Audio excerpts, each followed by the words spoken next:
नमस्कार दोस्तों, मैं देवेंद्र पारिक स्वागत करता हूं आपका जीके बाई डीके चैनल पर। और दोस्तों आज हम पढ़ेंगे लोकसभा के दूसरे हिस्से को यानी दूसरे पार्ट को लेकर के आए हूं और इसमें कुछ महत्वपूर्ण और अति महत्वपूर्ण प्रश्न, दोनों प्रकार के प्रश्न हैं। अच्छे से वीडियो को देखिएगा, अंत तक देखिएगा, आपका समय खराब ना हो, इसके लिए मैं लगभग मैटर लिख करके लाया हूँ और बाई कुछ चीज़ें आपको साथ में बता दूंगा। चलते हैं पॉइंट की तरफ। पॉइंट है लोकसभा, जिसके आर्टिकल के बारे में हमने पढ़ा है कि आर्टिकल 81 इसके अंतर्गत होता है। सबसे पहले हम पढ़ेंगे योग्यता के बारे में। योग्यता सबसे इंपॉर्टेंट बात इसलिए होती है कि योग्य व्यक्ति को ही तो आप कहीं भेजेंगे। अब ये बात मैंने स्पष्ट पहले कही आपको कि निम्न सदन के लिए 25 साल, उच्च सदन के लिए 30 साल और उच्च अधिकारियों के लिए 35 साल, 5-5 साल का अंतर आप हमेशा याद रखें। इसलिए निम्न सदन कौन सा है? लोकसभा। और लोकसभा के लिए कितनी हो गई? 25 वर्ष। दूसरी बात ये जो संविधान में लिखा हुआ स्पष्ट है, हालांकि बहुत सा कुछ लिखा हुआ है योग्यता के तहत जो आप सबको आता है कि भारत का नागरिक हो, पागल दिवालिया न हो, तो ये आप अच्छी तरह जानते हैं कि पागलों को कोई भी लोकसभा में नहीं भेजेगा और न ही पागल खड़े हो सकते हैं। ठीक, तो इसलिए जो है ये चीज़ें ज़्यादा महत्वपूर्ण नहीं है। यहाँ इंपॉर्टेंट है लाभ के पद को धारण न करें। अब प्रश्न ये उठता है कि लाभ का पद कौन सा होता है? लाभ का पद होता है जिसमें सरकारी वैकेंसीज के माध्यम से या सरकारी अन्य सहायता के माध्यम से आप लाभ उठाते हैं। लेकिन ध्यान रहे, मंत्री, प्रधानमंत्री, सांसद, जो भी विधायक, ये सब लाभ के पद में काउंटेबल नहीं हैं। इनका आप अच्छे से ध्यान रखें। आगे देख लेते हैं हम इसके अंदर कार्यकाल के बारे में। कार्यकाल में बात करें तो सबको मालूम है 5 वर्ष का कार्यकाल होता है लोकसभा का। लेकिन यहाँ एक प्रश्न जरूर उठता है, वो ये कि क्या कार्यकाल से पहले भंग किया जा सकता है, या फिर दूसरी बात कि क्या कार्यकाल से ज़्यादा भी किया जा सकता है, अर्थात उसी समय से 5 साल से ज़्यादा भी बढ़ाया जा सकता है। तो इन दो बातों के लिए हमें ध्यान देखना पड़ेगा। तो सबसे पहले हम देखेंगे कि क्या 5 वर्ष से पहले किस प्रकार से हटाया जा सकता है। तो इसके लिए भंग करने का अधिकार है राष्ट्रपति को। राष्ट्रपति किसके परामर्श से करेगा? क्या मन से करेगा? तो देखिए, राष्ट्रपति मन से कुछ नहीं करता, सब प्रधानमंत्री कहने से करता है। आर्टिकल 74 और 75 मैंने अच्छी तरह से आपको पढ़ाए हैं, उनमें आप देखिएगा, लिंक डिस्क्रिप्शन में दे दूंगा मैं आपको, वहां से ले लीजिएगा। तो प्रधानमंत्री के परामर्शानुसार राष्ट्रपति जो है वो क्या करता है? लोकसभा को भंग कर देता है।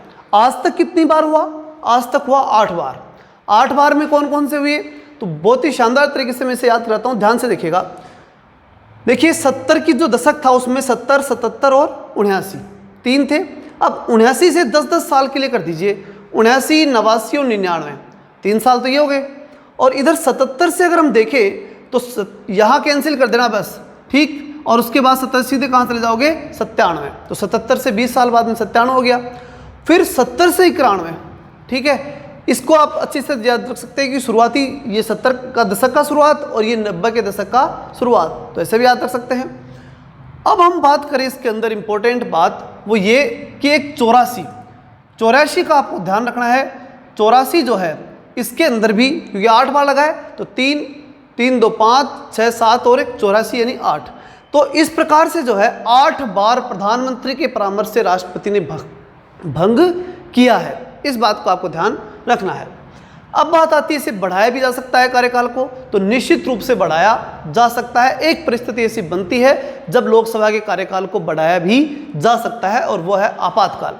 आपातकाल के अंदर होता क्या है?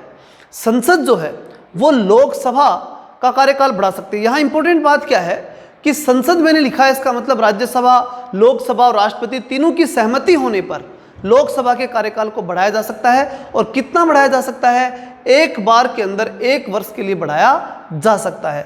क्या ऐसा पहले किया गया?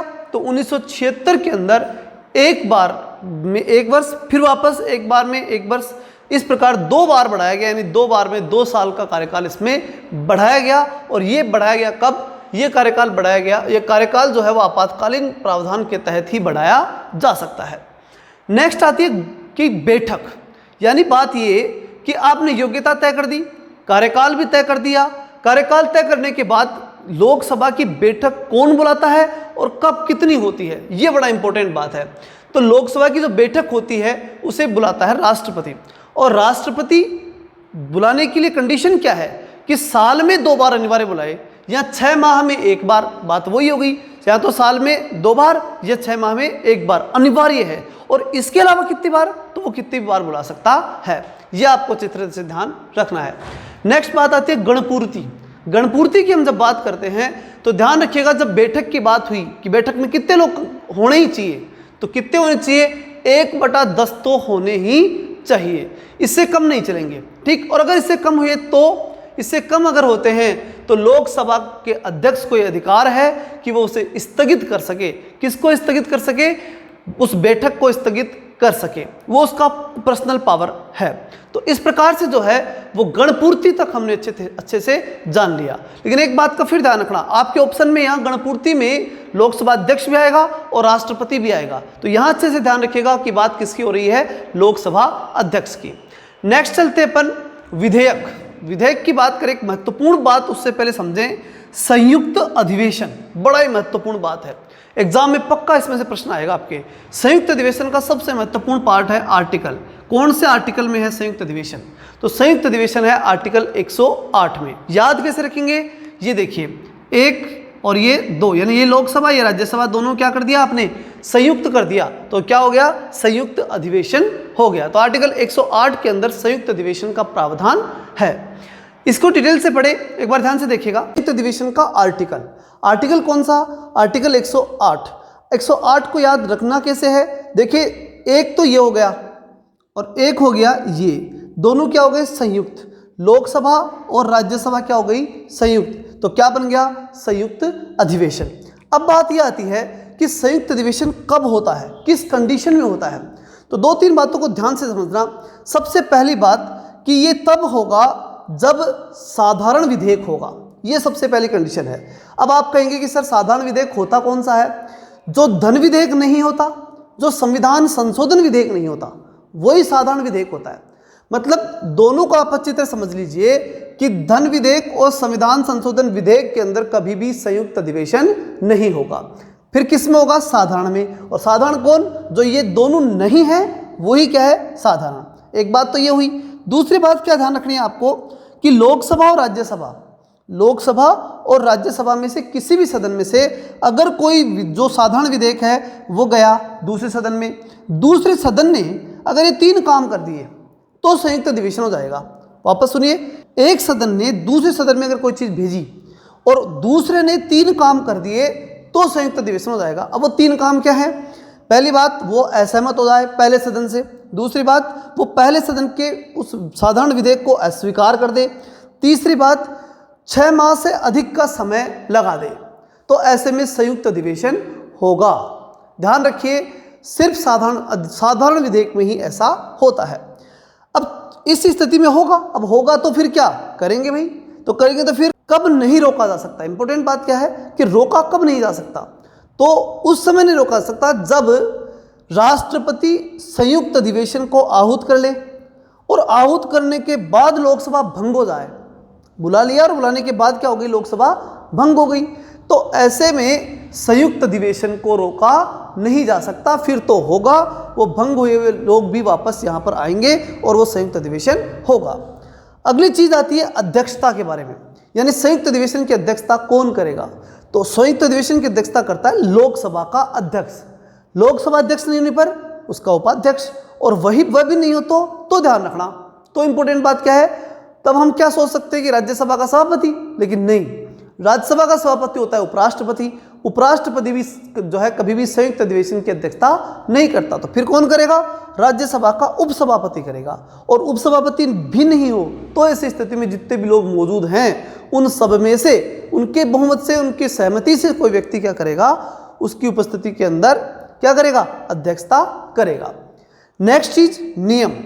ऐसे कौन से नियम होंगे जिनके तहत संयुक्त अधिवेशन चलेगा? तो संयुक्त अधिवेशन को चलाने के लिए जो नियम होंगे वो लोकसभा वाले लगेंगे। क्यों? क्योंकि लोकसभा का जो अध्यक्ष है वही तो अध्यक्षता कर रहा है, तो इसलिए संचालन भी किसके तहत होगा, लोकसभा के नियमों से। लेकिन यदि राष्ट्रपति चाहे तो लोकसभा और राज्यसभा दोनों के अध्यक्ष और सभापति को दोनों को बुलाएगा और पूछेगा कि भाई अगर आप दोनों को सहमति हो तो कोई नया नियम बना लो संयुक्त अधिवेशन के लिए। तो उन दोनों की सहमति से नए नियम भी बनाए जा सकते हैं संयुक्त अधिवेशन के लिए, ऐसा भी संभव है। लास्ट और सबसे महत्वपूर्ण बात आती है कि विधेयक, संयुक्त अधिवेशन में विधेयक पारित कैसे होता है। 2/3 बहुमत से या बहुमत से? तो इसका सही उत्तर होगा बहुमत। बहुत ही महत्वपूर्ण प्रश्न इसके अंतर्गत होगा। तो दोस्तों ये था इंपॉर्टेंट और महत्वपूर्ण टॉपिक जिसके बारे में हम बोल सकते हैं, लेकिन इसी के साथ साथ अगला जो वीडियो आ रहा है वो उससे ज़्यादा इंपॉर्टेंट होगा। इसलिए जरूर अगर आप नए हैं तो सब्सक्राइब कर लीजिए और कल सुबह जरूर आप यहाँ पर जो है चैनल पे उपस्थित हों। और साथ ही अगर आपको इस प्रकार से यानी मैटर लिख करके समझना हो तो बताएं, और अगर डायरेक्टली जैसे रेगुलर क्लास चलती है उसके अकॉर्डिंग पढ़ना है तो वो कमेंट में जरूर बताएं। ठीक है, कल मिलते हैं, तब तक के लिए जय हिंद, जय भारत।